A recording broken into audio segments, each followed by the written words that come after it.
Well, let's get started. Again, my name is Adam Bratton. Thank you all for showing up again. We will put this on the Human Powered Movement YouTube page.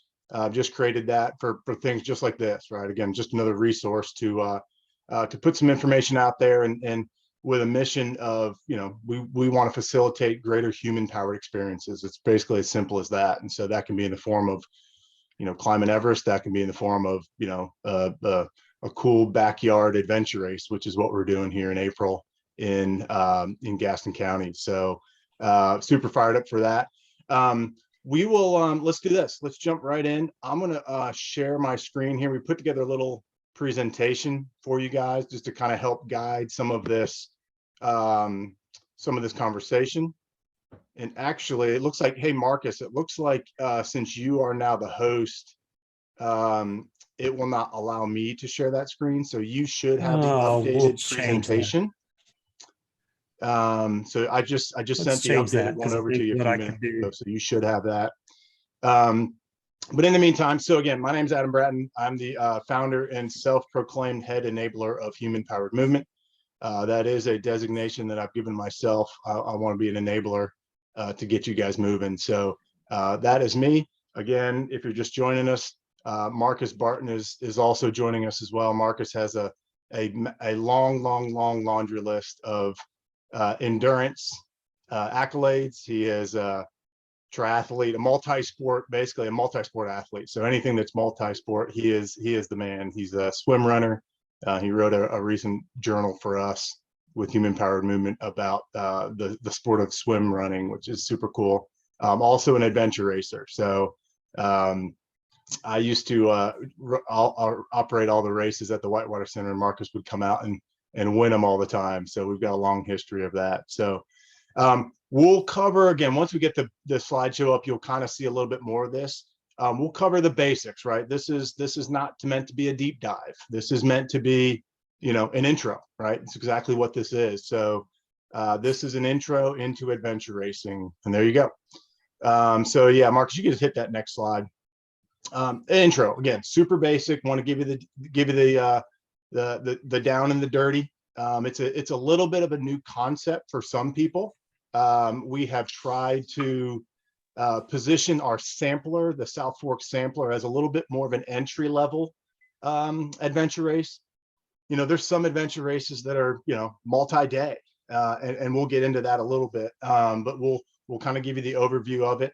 Obviously, there's different styles, whether that be, sports, whether that be time, whether that be topography, all kinds of different ways. An adventure race basically is, how can we move through various environments and spaces via human powered means and achieve our goal, which is to collect as many checkpoints as possible.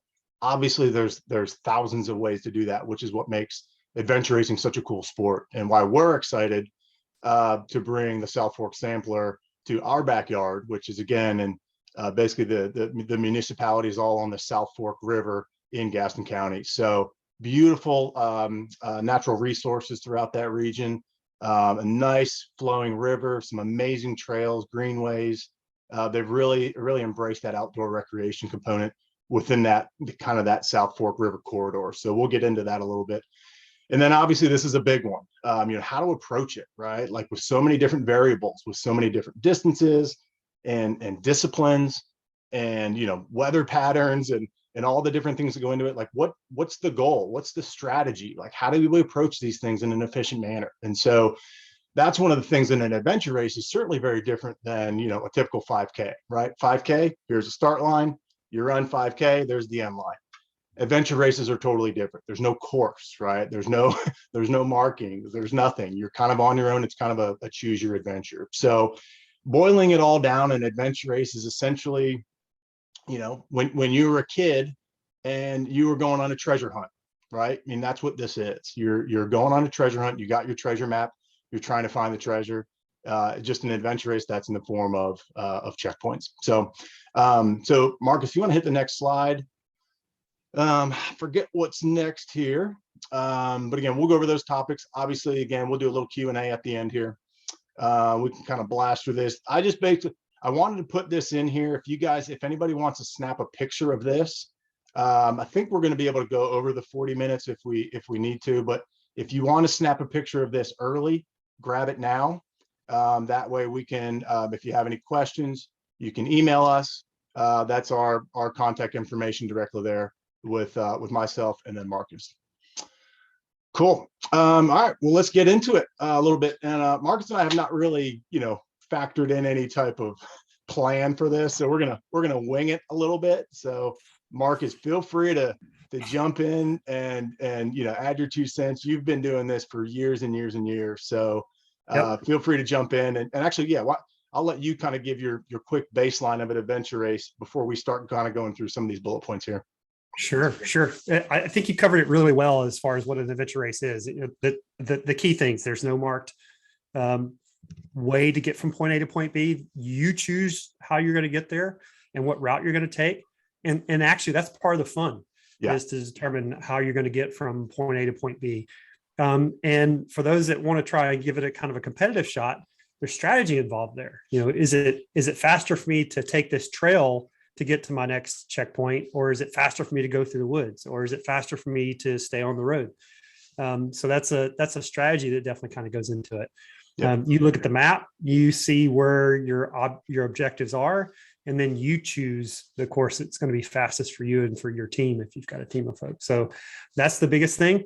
Most adventure races do also include some form of orientation, orienteering, I should say, which involves, a compass, and then there's going to be a map that's involved. But we'll talk about that later. That's one of the beauties of the South Fork sampler that Adam came up with, is that that's probably one of the more complex things when it comes to adventure racing, is knowing how to navigate, looking at a topographical map and plotting those points on a topographical map, and then figuring out, like, using only a compass, how to get to those points. And so he's taken some of that level of technical difficulty out, because that a lot of times is a barrier for folks to get into it. It's like, I'd like to try it, but I'm not good at navigating. I'm not good at looking at topographical maps. And I've seen in the last race that we did out at the Whitewater Center, there was a 2-man team that was going to work together, a father and a son, and his son at the last minute had to pull out, and his son was the navigator, and his dad gave it a shot. And before he even started the race, he's like, I don't understand it enough. So he left. So Adam's taken that out for this South Fork sampler. So that's one of the things. We can start kind of boiling down the slide, getting as many checkpoints as possible. That's like the very first objective of the race, is that you've got a time limit. And it might be anywhere from smaller races being a couple of hours to races that are multiple days. If you guys have seen the world's toughest race that came out on Amazon not too long ago, where they were racing in Fiji, that was like a 10 or 11 day race. So those races can definitely be a lot longer than just a couple of hours.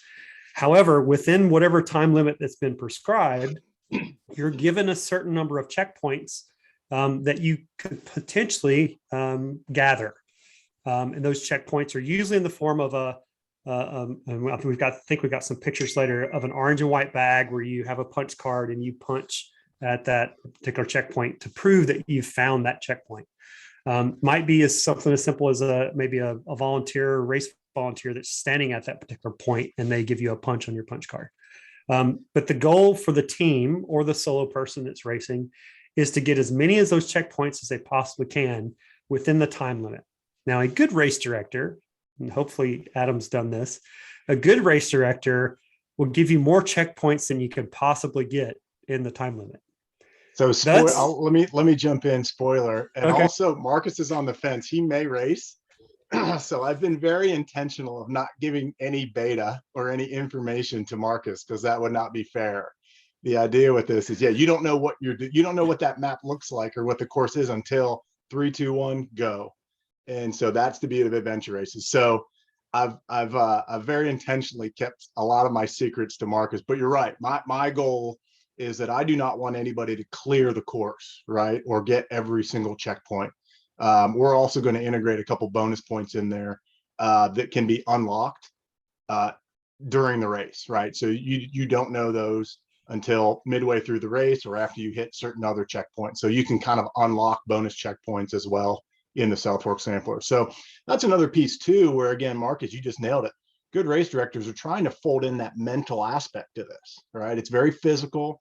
You know, you're running, you're biking, you're paddling, you're swimming, whatever it is, but also you've got to stay mentally engaged. And so that's again another fun dynamic of adventure racing that really kind of, you know, is different than some other races where you just put your head down and go as fast as possible. There's very much a mental aspect in the adventure race world that is really key to kind of creating that strategy and getting your checkpoints in an efficient way. So two middle things that I struggle with just about every race. And that is I'll get there. There's a point in time where I've got to make a decision of, do I have enough time to go get this one additional checkpoint, or should I go ahead and go back? Because if you don't make the cutoff, then you're out of the race. So it's, do I have enough time to go get this one more checkpoint? Will it make a difference? And there have been a couple races where if I hadn't gone and invested that little bit of time to rush and get that last checkpoint, that I wouldn't have finished in the level that I did as far as the way I finished. And then the other mental aspect is like, which checkpoints do I go and get first? Because I might be able to get to some quicker than others. So looking at overall the strategy of like, here's these checkpoints all over the map, which ones in that grouping can I gather in the race that would make me get maybe one or two additional checkpoints, and just there might be some on the map that's like, that's going to be a waste of time. I'm not going to go get those. So that mental aspect, that's a struggle that we struggle with just about every race. Yeah, and another thing too on that, and we're kind of getting into the strategy here a little bit, which we'll get into a little bit later, but another thing is play to your strengths, right? Like if I'm a phenomenal, biker or paddler or, whatever my discipline that I can excel, well then, factor that into the strategy, right? So again, tying this into the South Fork Sampler, there's very much paddling aspects to it. There's a couple portages involved, which means you have to kind of get up and around and go around a dam, but it takes time. There's also, a significant amount of biking.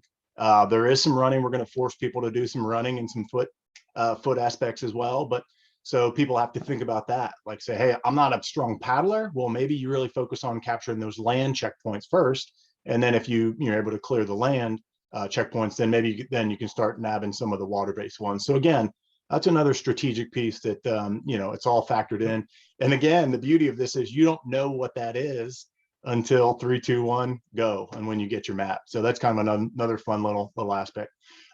There are various types of, I want to go on some of these bullet points here just to kind of expand on some of the bullet points, various types of terrain, right? So again, South Fork Sampler, it's been designed as an entry-level adventure race. We're not going to, you're not climbing up and down the mountains that are back behind this image here. Marcus will tell you that he's been to many adventure races where he is climbing thousands and thousands of vertical feet, over the course of a handful of miles. That's a very different type of environment. There's sometimes where there's swimming, there's, canoes with teams, there's all kinds of different things.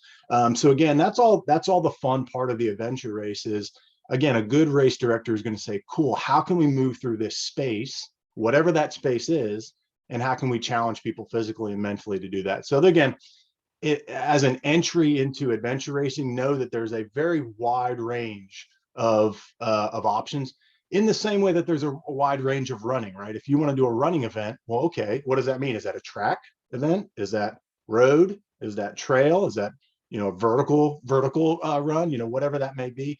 And then same thing with distance, 5K all the way up to ultra marathons.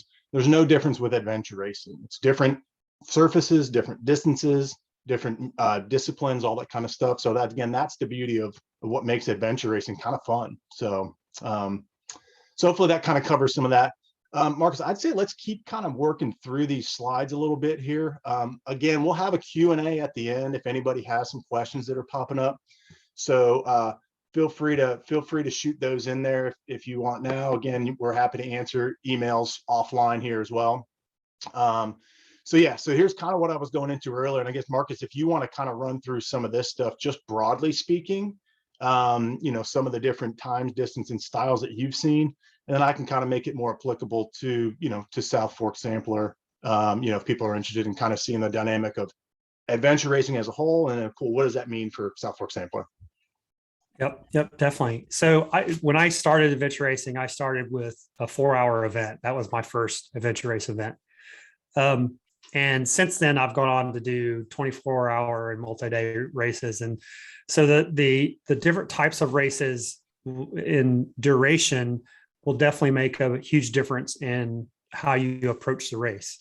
You know, a 4-hour race, the amount of nutrition and fluid that you carry with you and the pace that you go at, knowing that it's going to be over in 4 hours, is vastly different than, say, a 24-hour race where you have to take into consideration around the clock racing, sleep deprivation, managing energy throughout that entire 24 hours. It's not your typical eat 3 meals and be done for the day, because you have to keep yourself fueled to keep yourself going to get through sleep deprivation and whatnot. So managing that. And then multi-day races, obviously sleep deprivation takes in a whole nother toll, and you have to kind of manage, okay, when do we sleep and how long do we sleep kind of issue. So from a time perspective, anywhere from 3 hour, like in the South Fork Sampler, all the way to multi-day type of races. Distance, the distance that's being covered, the race director has to manage a couple of different things when they're putting together a race, as far as the duration of the race. And of course, that is how far apart are the checkpoints from a distance perspective, and how many checkpoints they're going to have. It's not uncommon for me to do the race at Oak Mountain, Alabama, and that race director it's a 24-hour race, and that race director will put in 75 checkpoints for you to gather over that 24-hour period. So it different levels of racing from a duration perspective are usually driven also by how much area do they have to choose from. And so you may have a 24-hour race where you end up doing 100 or so miles. But it's in kind of a smaller area, whereas you might have a 24-hour race where you cover less than that because of it being a smaller area. So that's really, most race directors will tell you, if I was doing this race, I would plan on spending about this much time biking, this much time paddling, this much time running, and these are the approximate distances that you'll cover in those races. Now, obviously, that'll vary based upon what route that you take to get from point A to point B, and at which order that you decide to pick up the checkpoints to. Styles, most of them are off-road, like the slide mentions. Those are the ones that I like the most. Tromping through the woods, maybe even off trail, getting knee deep in water is not uncommon. So most of the off-road events are a lot of fun. But what we found is that also there's urban and mix of off-road that is also fun as well. So you might find yourself running down a paved road, or riding your mountain bike down a paved road, or it might be on a gravel road, or it might be single track. It's going to vary based upon what the space is that the race director chooses for you to race on. And then, like we mentioned earlier, most of the time it will include some type of plotting that you have to do on a topographical map. And that is probably the most technical barrier that I've seen most people kind of shy away from. It's not really that difficult. It is something that you get a lot better with practice. And there's plenty of YouTube videos out there that will show you how to properly read a topographical map. And because you have to take this flat piece of paper that has squiggly lines on it, and in your mind, you have to translate it to what this terrain looks like in a 3-dimensional aspect. So being able to read that map and see what the terrain looks like, and oh gosh, that's a cliff, and sure enough, there's a cliff over there. So being able to do that, it takes some practice. I will throw out kudos to a very, very popular book, and I don't make any kind of money off of it. It's not mine. There's a book out there that you can find on Amazon called Squiggly Lines. And that author has basically written a nice little paperback book that's very easy read, that teaches you how to read the topographical maps and how to plot points. And when the worst part of doing the use of those maps is when you lose track of where you're at on the map.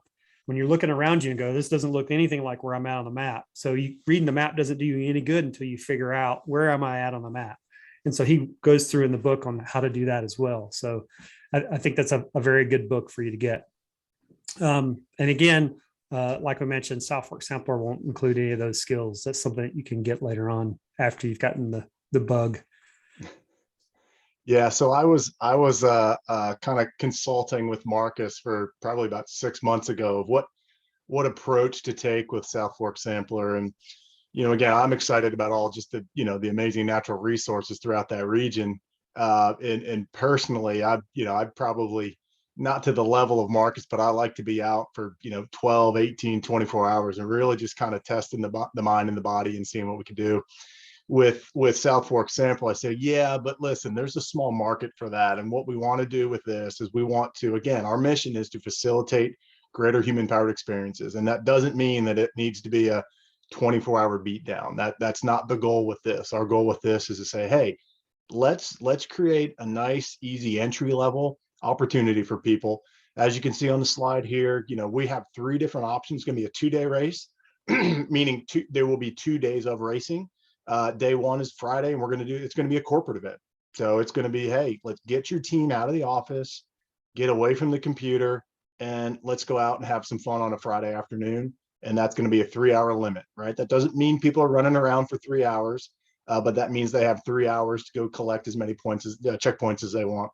We're going to turn around and do the same thing on Saturday, right? Just like you'd go to a foot race and it has a 5K and a half marathon, right? We're doing the same thing. We're having a little bit of an easier one in the 4-hour and then a little bit more difficult one in the 8-hour. Neither of these are wildly insane. What Marcus was talking about is that footprint of coverage. So what I've done is I've really tried to design this thing to kind of keep it as compact as possible. And really in the 3-hour and the 4-hour, all the checkpoints are really housed within basically a 1.5-mile radius of the start finish line, which is a pretty compact area.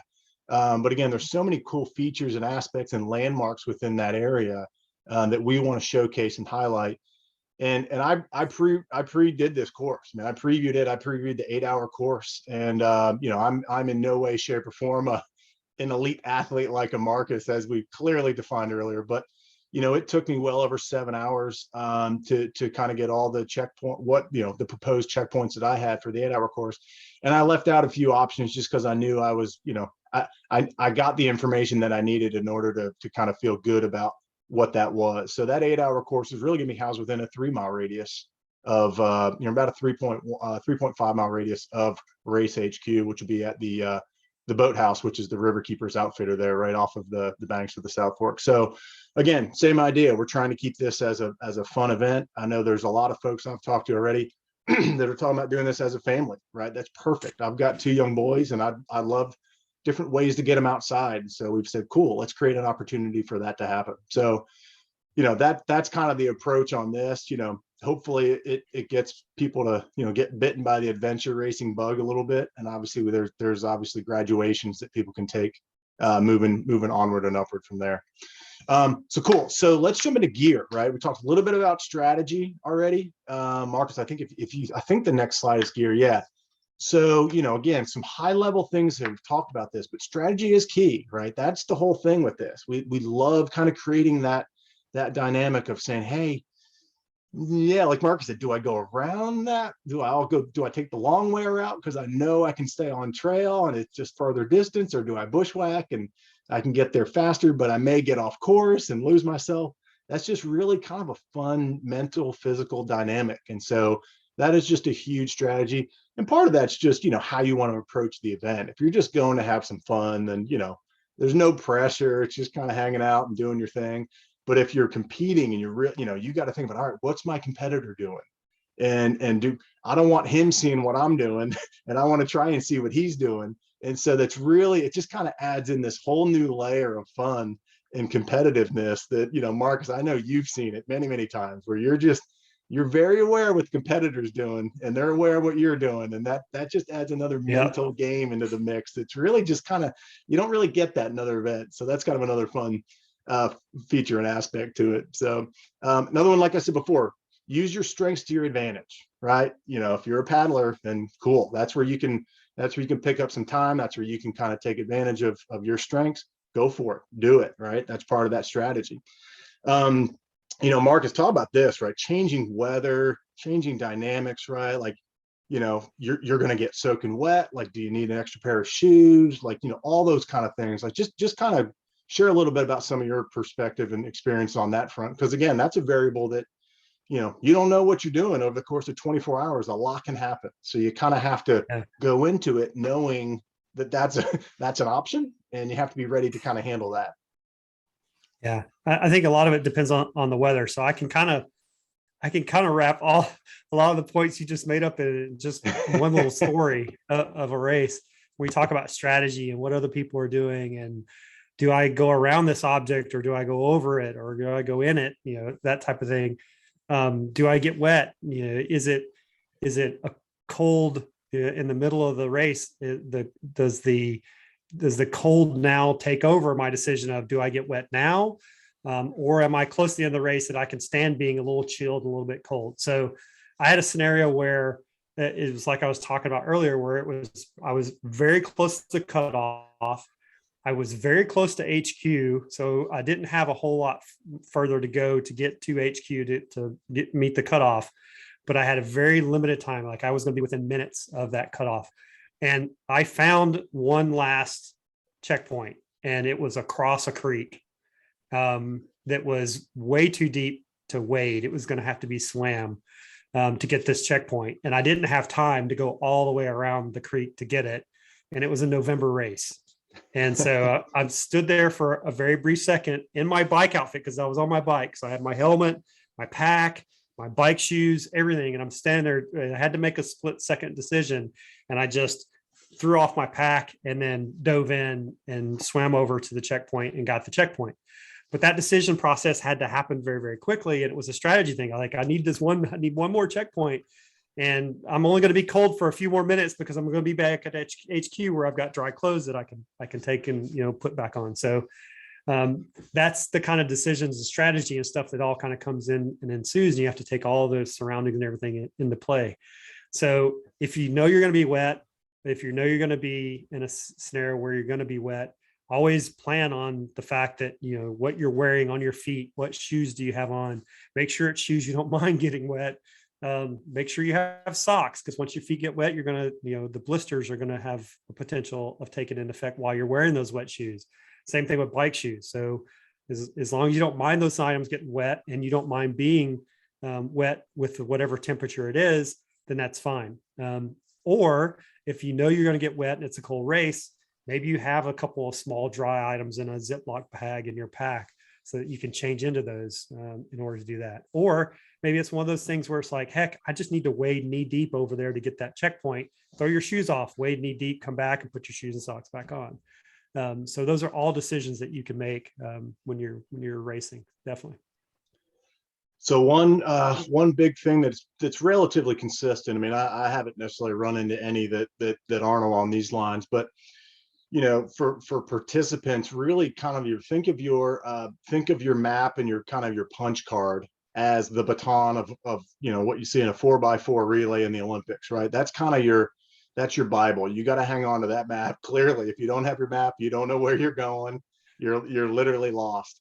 Same with that punch card, right? So that's how you verify you got to all those checkpoints. So an extremely important thing is to, you need to protect that like it's your life. So, a lot of times you'll, bring a Ziploc bag, or like we have on here, a dry bag, whatever it is, you've got to protect that thing, because that is your only way to prove that you got to all those checkpoints. So, that can be difficult to, how am I going to carry this map and scorecard if I'm riding my bike, or I'm paddling a kayak, or, scrambling up these rocks. So, that's where most race directors will kind of, they don't, not all require it, but you really want some sort of, pack, right? And most people have seen the camelbacks, or, I know, Marcus, you use the orange mud stuff quite a bit. So, there's a lot of options out there, but that's really kind of something you have to think about, right? How am I going to carry this stuff? Same thing with nutrition, hydration.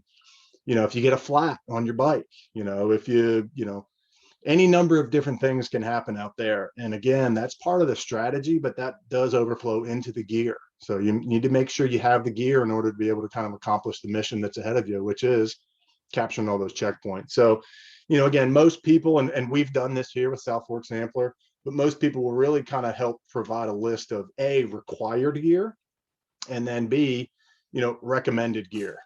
Doesn't mean you have to have it, you don't have to have a first aid kit. You don't have to have something, but is it smart? Yeah, probably. So again, that's just kind of something to where, we've tried to outline that. We've also gone as far as trying to outline, the width of the tire that we recommend for the different distances that we have for South Fork Sampler, right? The long course is going to probably involve some different terrain that the short courses aren't going to involve. So, we've put that in the race document and said, hey, here's what we would recommend if you're doing the corporate event on Friday or the short course on Saturday.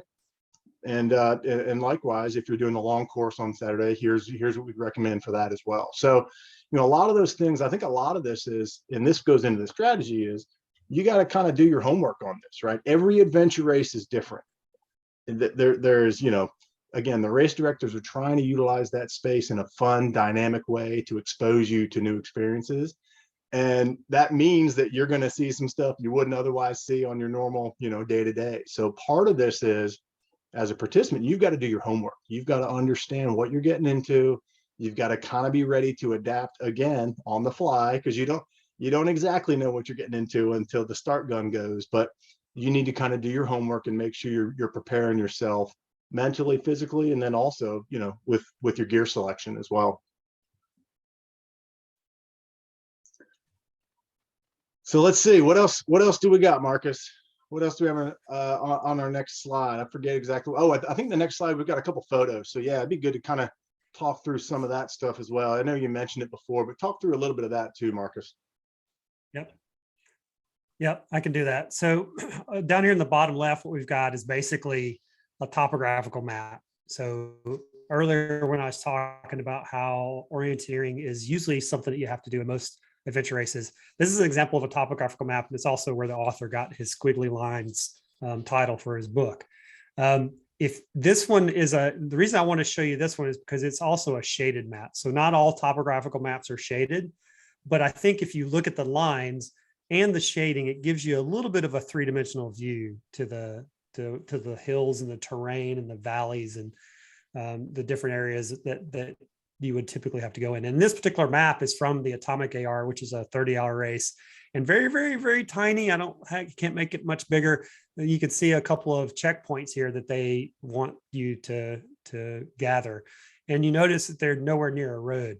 So, as a racer, that you would have to go off-road onto the terrain in order to gather these checkpoints. And what's quicker? Is it quicker to come up this way in this valley, or is it to come up at this point? Those are all the kind of decisions you have to make. But topographical maps usually look like this. They have what they call UTM coordinates down along the bottom. You have an easterly and you have a northerly in our hemisphere. And then each one of these are 1 kilometer grids. And you have to find these checkpoints. And usually when you're given UTM checkpoints, they're usually at the 10 or 100 meter mark. So you have to find within that 1 kilometer grid or square where that checkpoint is. So a lot of times you'll get the UTM coordinate and the plot's not on the map. You have to plot it on the map. And you'll use something like this, which is a UTM ruler. And as you can see, depending on the scale of the map, like 124 to 1,000 or 125 to 1,000 will depend on which one of these rulers you use. And if you notice, they're in 1 kilometer square. So once you get your coordinates, you basically use this to find that point on that map. And so that takes a little bit of practice. And even practiced guys like me or experienced guys like me can when you make a mistake plotting on the graph, you might be looking for a checkpoint that isn't really there. That happened in the most recent race that I did, where I was in a rush and I was plotting my checkpoints, and I plotted a checkpoint that was supposedly over on this side of the river, when in actuality it was on the other side of the river. I was a complete kilometer off of my checkpoint. So yeah, and I wasted a good hour and a half before I realized that checkpoint was nowhere to be found. And so I sat down and replotted it and figured out my error. And then when you get to a checkpoint, it usually looks something like this. This is probably the most commonly used checkpoint bag, this made by Sunto. And then hanging from that bag, and that bag's about yay big, so bigger than your head. Orange and white, usually easy to spot. And sometimes what you'll see is they'll also have strips that are reflective. So when you're trying to find these in the dead of night, you can find them a little bit easier with your headlamp. And then hanging from that bag in this little red V here is a punch. And so that punch, you punch your punch card, or it's commonly referred to as a passport, that allows you to verify that, hey, I've been to this checkpoint. Each punch at each checkpoint is different. So the race director can tell that, you've been to the proper checkpoint. There's also hanging from this one, looks like there's some kind of a geocaching tag or something for you. So that's the basics of when it comes to plotting and capturing checkpoints. The things that some race directors will throw in for fun is some race directors will make these bags difficult to find. I have found these bags in dried up, abandoned, what is it you call when you don't have plumbing or you don't have sewer? I'm drawing a blank. When you don't have city sewage, what do you have out back? Porta-john? Septic tank. So we had one race director actually put it down in an old septic tank that had a big hole in the septic tank. And so we were looking around with our flashlights in the middle of the night going, I don't see it anywhere. And it was down in a hole. But then we finally realized it because he gave us clues for each one of the checkpoints. And the clue for that checkpoint was septic. And it's like, oh. And then the other thing that you'll find is that some race directors will have you go to a specific point, and hanging from this bag, instead of having a punch, are coordinates to another point. And it's usually a bearing where you have to, it's like 224 degrees at 150 paces. So you have to take your compass out, put it at 224 degrees, and then go that way 150 paces. Then you need to find the actual punch. So different ways that different race directors will do the plotting of the checkpoints. It's a lot of fun. And then lastly, gathering a checkpoint, some race directors will have you perform some type of a task at that checkpoint. Going back to something that Adam was saying previously, where he's like looking around at the other racers to see what they're doing. There was a race in South Carolina where several of the checkpoints had a task you had to do. And this particular task was, there was a rope ladder that you had to climb up to get the checkpoint, which was in a tree. And it was a good 10 or 12 feet off the ground.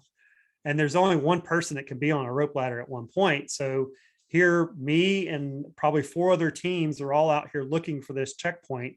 We're scouring the woods looking for the checkpoint, and I spotted it first. And at first I was like thinking to myself, what should I do now? Because if somebody else spots it and gets on the ladder before me, then what's going to happen is I'm going to have to wait, and time is everything in the race. So what do I do? It's like, well, I guess I just need to be the first one to the ladder. And I just took off for a sprint and got to the ladder first, thankfully, and got up to get the checkpoint and let them get in line. So doing those different tasks, it might be something silly that you and your teammate have to do. We've done races where you had to ride a kid's bike around in a circle around some cones. And Adam's even made us do things like be a human wheelbarrow, where one teammate picks up the legs of the other teammate. You have to walk a certain distance to get your checkpoint. It's craziness. So different things can happen at a race that are a lot of fun. Yeah, and Marcus, let me add too, like especially with the orienteering and on that piece too. Again, this goes back to the strategy. Again, we're not gonna incorporate this in the South Fork sampler, but there's still a strategy component. And again, I think it's important for people to understand that, like, when that start gun goes, it's not a mad dash, right? It's the first step is really kind of saying, all right, let me get my bearings, right? Like, I'm not going anywhere because I don't know where I'm going, right? Like if I took off and started running, then I could be running in the opposite direction where I need to. So, again, that's the beauty of this, is say, all right, 3, 2, 1, go. And it's really kind of the first step in this is saying, all right, let's understand what we're doing. Let's understand where we need to go. Let's set our strategy, right? Let's create a plan, and then we can start moving. And again, whether you're on a team or solo or whatever it is, that's going to be consistent throughout, where the first step is saying, all right, I got to figure out my plan first. And once I do, then I can start actually, acting on that plan. But until I have a plan, I'm just kind of out aimlessly wandering. And that's not a very productive or efficient way to do it. And another thing too, Marcus, I mean, you've seen this, and obviously this is within other stuff too, swim, run, and otherwise, but like, if you're a team, right? So again, with South Fork Sampler, we're doing teams of 3 to 7 is for the corporate event. And then on Saturday, it's either solo or teams of 2. And the idea with that is you're working together as a team. That means you need to stay together as a team as well throughout the duration. So, a lot of times there's different rules or regulations for how far you can be from your teammate and all that kind of stuff. We're not going to go super crazy with that, but the idea is you've got one punch card and you both, if one person's off wandering somewhere else, that's not going to do them any good because, your passport can only be with one person. So you kind of have to work together as a team. Right. And the idea with that is, yeah, you want to help each other. If you're getting out of the kayak, if you need to do that portage, if you need to, climb up the rope ladder, right? That's the team dynamic that really kind of starts to come into play. And that can, I'm not saying that it comes down to that, but that can be a make or break aspect to, where you finish and how you place out is, how well you work together as a team. If you got someone that's dragging the other guy down, then, that may become a little bit of an issue. But that's a big piece of, that's more on the team selection of figuring out, who's your partner going to be. And that's obviously something that you can kind of dictate beforehand and, making sure that you're in alignment on what that strategy is before you start moving. So that team dynamic is certainly a big piece of the adventure racing world that, again, you don't otherwise see that in, a running event per se. Yep.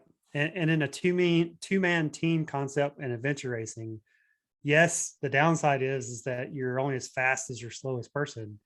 But the upside is that, and this is opposing solo, and I've done plenty of races solo. On that two-man team, you got 2 heads. Yep.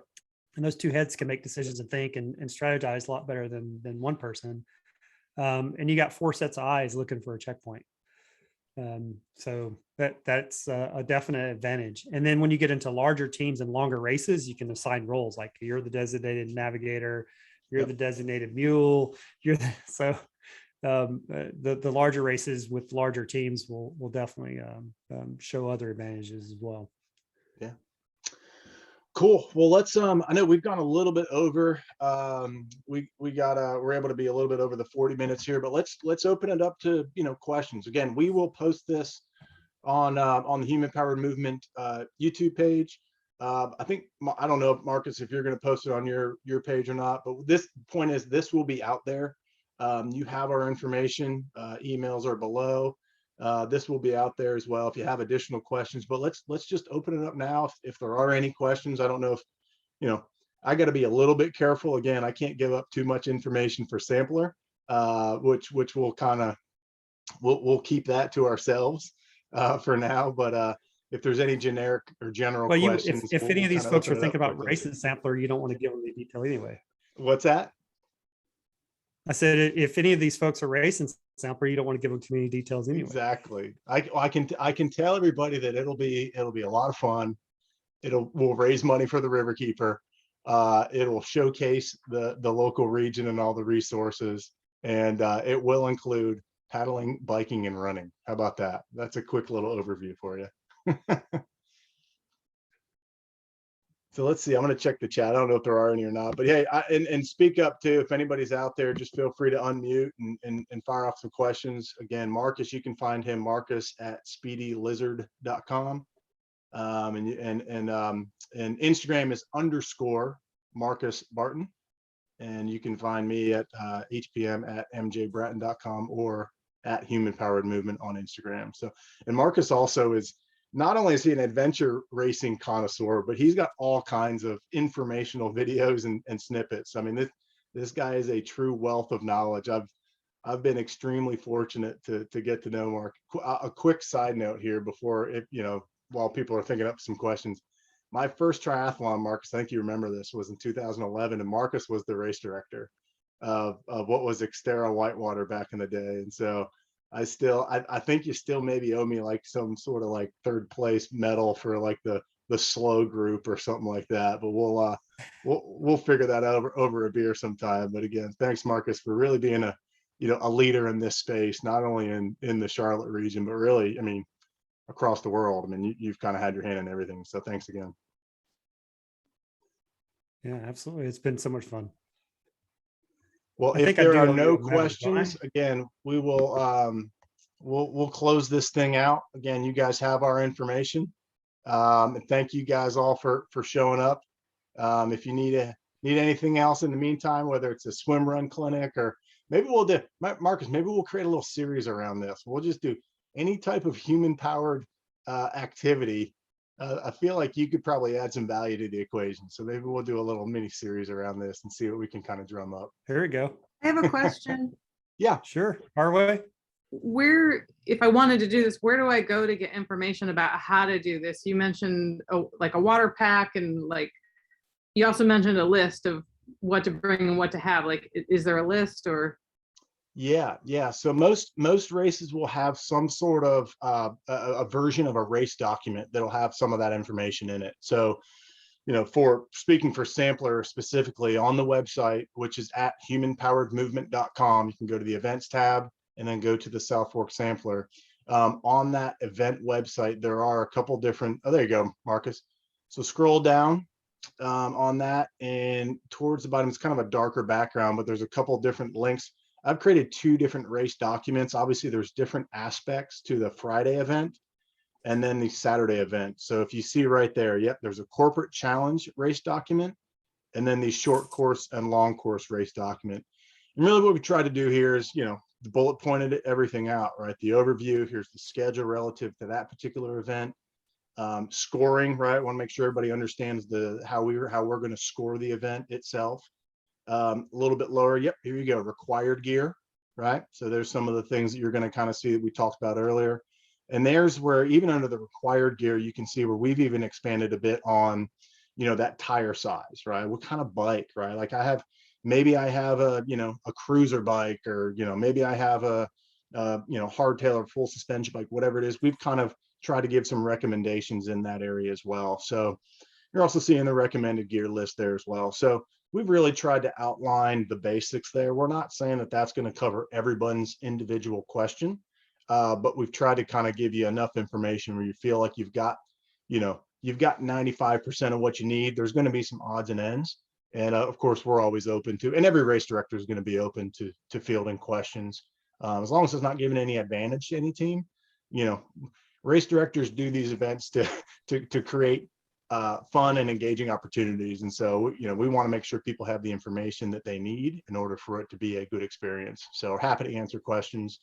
That I have not run into any other race director that would that would get upset if there was a couple questions that were thrown out their way prior to the event. We're happy to do it. Mm-hmm. Does that answer your question? Yeah. Are you expecting like regular people to do this? Are you expecting people from like out of town? And yeah, absolutely. So, and again, and Marcus knows this better than anyone else, but the adventure racing world, right? It's not a mass consumed sport, right? I mean, everybody, running is probably the most popular, quote unquote, competitive sport out there, right? Everybody's doing a 5K, everyone's doing a 10K, whatever it is. The market for adventure racing is not, it's not massive. There's really not a ton of these out there relative to a running event. And so, when there are these events, people are traveling from all over. I mean, Marcus mentioned it a little bit before, but he's been, not only around the country, but he's been around the world doing these events. And part of that's just because, he competes at that world level. But the other part is, there's just not a ton of them out there. So when these events do pop up, people are excited. People are traveling for them. And we just had somebody registered from this isn't terribly far, but somebody just registered from Boone the other night. They're going to come down and obviously do the event from coming down from Boone, North Carolina. So, that, again, that's not terribly far, but this is not necessarily just specifically a Charlotte thing, right? I mean, there's going to be people that are really going to kind of be creeping in from all over the Southeast for this event. And also too, Melissa, so you're promoting it. Yep. Oh yeah. Yep.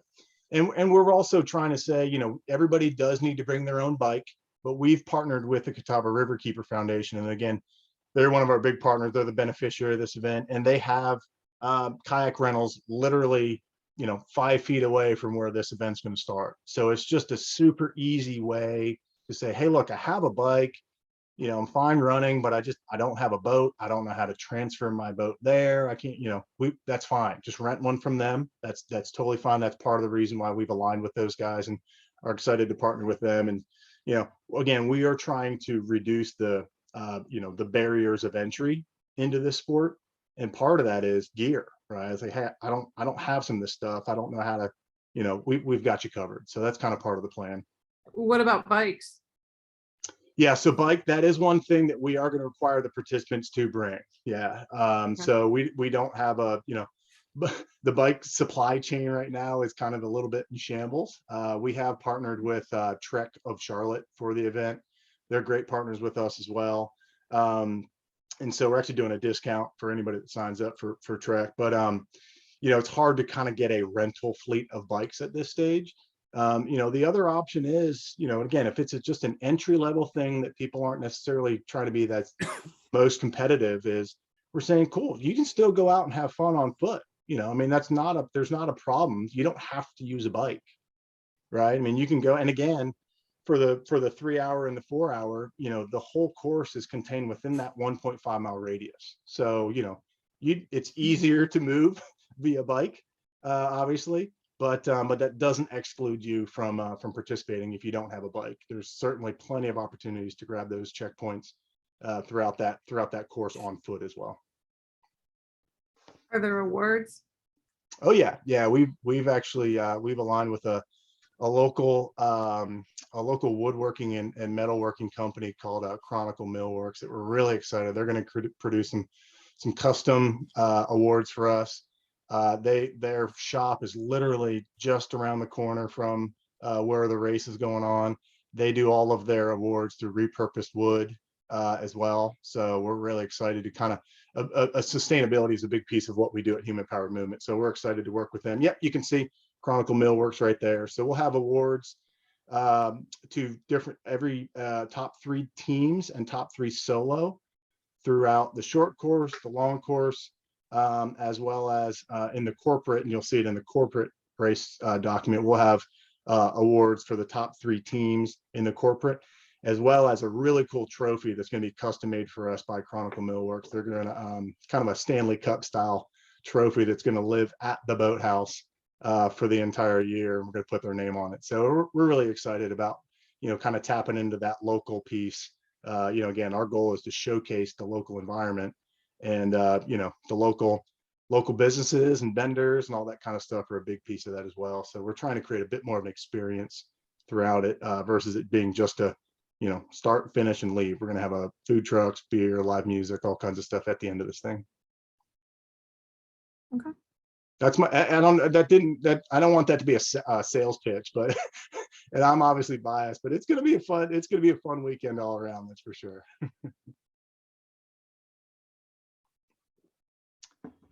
Any other questions?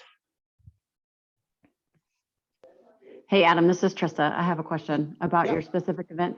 Sure. So for the long course, Yep. I see there's a solo division, but for the teams, Yep. if you can have a 2-person team? Correct. Yep. Either solo or teams of 2. Correct. Teams of 2. Okay. And so if you're solo, what kind of boat do you get if you do the rental there? And that's an additional $20 to do the boat rental, right? Correct. Yep. That's $20 with the river cube. That is a first come, first serve. Once we kind of get a better sense for what we may kind of implement a reservation model in that. They've just actually purchased a bunch of new boats, so they'll have plenty from what they're telling us. Okay. A large part of their fleet are it's the Rambler 9-foot. I forget the brand. It's a Ram. They're all sit on tops though, but it's a Rambler. And if you could probably Google it and find the brand name, but Rambler 9-foot. I think they have about 16 or 20 of those. They've also got I'm drawing a blank on the name, but they just purchased another dozen of another local brand here that they've just purchased. So most of them are going to be sit on tops. They will have, so if there is a team for whatever reason, if somebody wants to do a canoe or stand up paddleboard, I would not recommend that. But those options are available to people as well.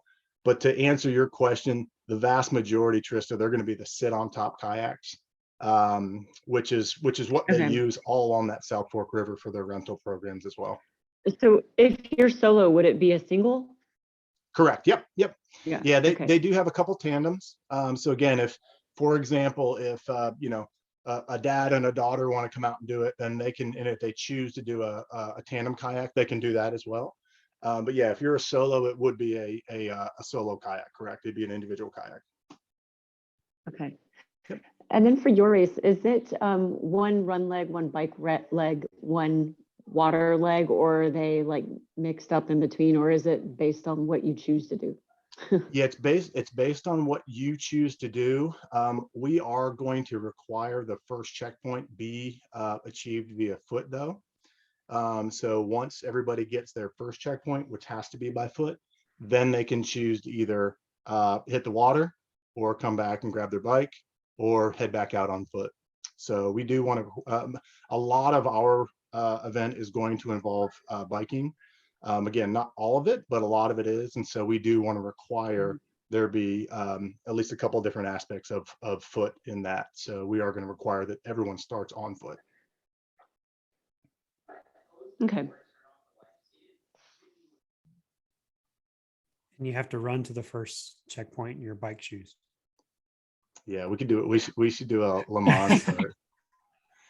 Well, and that's the point, right? That goes into the strategy, right? Of saying, all right, what kind of gear do I need? How many times do I need to swap my shoes and, you know, take the PFD off, take it on, all this kind of stuff. So I will say this: the bonus checkpoints.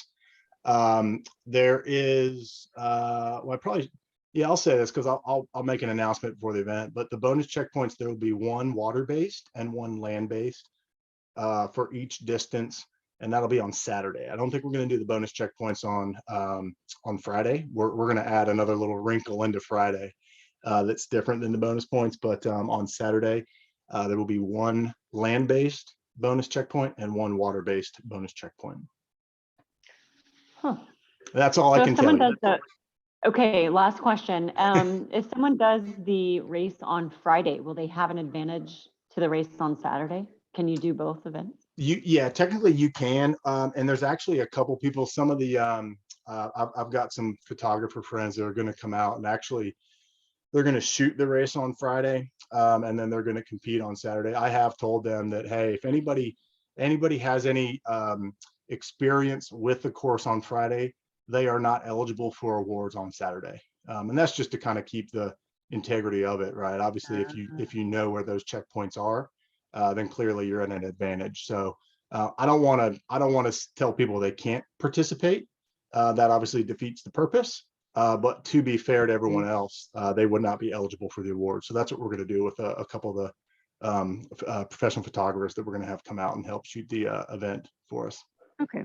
Yep. Yeah, that makes sense. Yeah, no, good question, right? And that's as you can tell, I mean, that's a big key of this, right? I mean, it's a little bit of the cat and mouse game that, you know, us as race directors are trying to play. We want to hold our cards tight. Clearly people who are, you know, around the area or familiar with the topography or whatever it is of any race, right? Whether it be South Fork Sampler or otherwise, clearly there's a slight advantage, right? There's a difference when you kind of know how to get from point A to point B.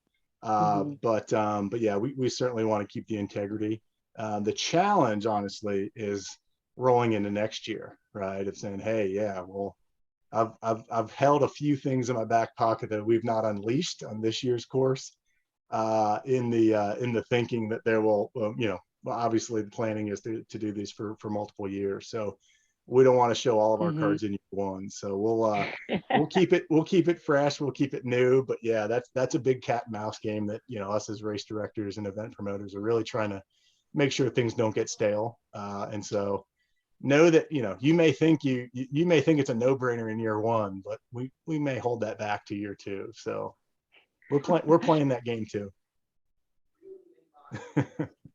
Hey, Adam, this is Mike. I have a question about the different means of travel. So, example, if I paddle to one checkpoint, and then there's another checkpoint on the map, hypothetically, you know, a couple hundred yards away, can I then run to that one, abandoning, you know, my kayak for a moment of time, or do you need to come back to the HQ with that first mode of transportation before Yeah, you go another mode of yes. transport? So what, I would not abandon your kayak because then you won't be able to get back.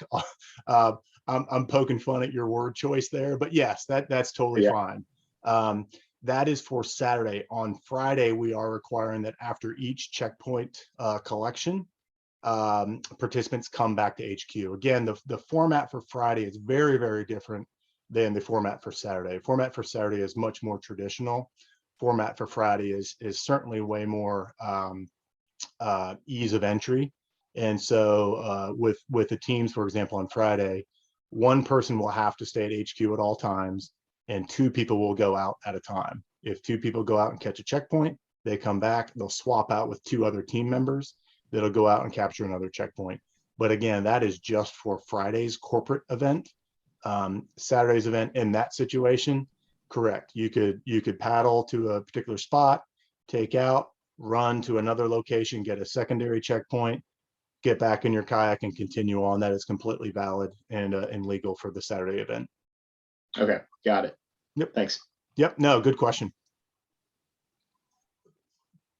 I have been known to get water checkpoints on foot. Yeah, I'm not gonna speak to that at all for Sampler, but yeah, I mean, I think that's the point, right? Again, that's what we keep saying. That's the beauty of adventure racing, is you can kind of, it's human powered, right? How do you find that checkpoint and collect it? Fill up the passport and keep moving on, right? And there's 10,000 ways to Yeah. do it. That's what makes this thing fun. I think I've seen you And then capture some there's- checkpoints in an unorthodox way, Marcus. I can Yeah. verify. Yeah. And then there's checkpoints, there's no way you're going to get to them unless you get in a boat. But Yep. because the paddling is my weakest link in my racing, I only, if it is possible, and race formats vary from race to race, but if it's possible, if I can get to a checkpoint without having to get into a boat, I will choose that mode of transportation first. And only use a boat when I have to, like, there's no other way for me to get to it unless I hop in the boat. So yeah, it's a good strategy. Again, I'm staying quiet on that one until I get a confirmation either way from you, Marcus. I'm not giving you any other information. Well, cool. Are there any other questions before we sign off? Again, you guys should all have our email and ways to get a hold of us. Thank you all very, very much for coming. Tons of information, as you can see, Marcus has here online or on the screen now. Tons of information on that website. We've worked really, really hard to kind of give that information to you guys. There's a lot. We get that. We understand there's a lot, and obviously there's different days. There's the corporate and the general public. I mean, we know that there's a lot of different aspects of what we've got going on with this event. So wide open to answering other questions. Those are obviously some good ones coming in tonight. I think those would be very, very helpful for people to kind of review and understand and see as they go back and watch this on YouTube and otherwise. So thank you all very much. If there's nothing else, we will call this done deal. Awesome. Thank you all very much. Marcus, thank you, my friend. It's good seeing you, Adam. You too. Cool. Thanks, guys. All right. Thank you. Bye-bye.